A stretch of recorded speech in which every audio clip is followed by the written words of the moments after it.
Bonjour à tous, mauvaise nouvelle pour les propriétaires de panneaux solaires, le prix de revente de l'électricité a chuté ce vendredi. Et oui, avec le retour des beaux jours, ça tombe plutôt mal. Le tarif auquel EDF rachète désormais le surplus d'électricité des particuliers a baissé de 13 centimes le kilowattheure à 4 centimes désormais. Et ce n'est pas tout, les aides à l'installation diminuent elles aussi avec une prime divisée par deux.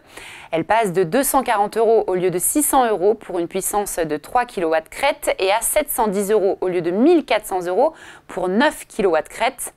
Alors que les demandes d'aide explosent depuis le début de l'année, atteignant déjà la moitié des objectifs annuels, l'idée est donc d'alléger la charge sur les finances publiques.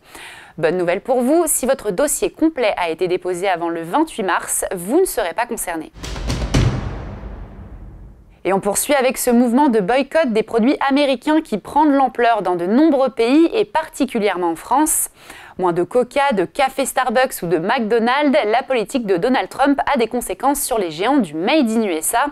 Et les chiffres parlent d'eux-mêmes. Selon un sondage récent de l'IFOP, 62% des Français soutiennent ce boycott et un Français sur trois l'applique déjà concrètement à son quotidien. Parmi les entreprises les plus touchées, Tesla, le constructeur américain détenu par Elon Musk, qui a vu ses ventes chuter de 45% sur un an en Europe au mois de janvier. À noter que si la restauration rapide est particulièrement ciblée, côté nouvelles technologies, c'est plus compliqué, car si 38% des Français seraient prêts à les boycotter, pour le moment, ils ne voient pas d'alternative possible. Et on termine ce JT de la semaine avec une vente aux enchères hors du commun qui s'est tenue ce jeudi à La Ciotat près de Marseille.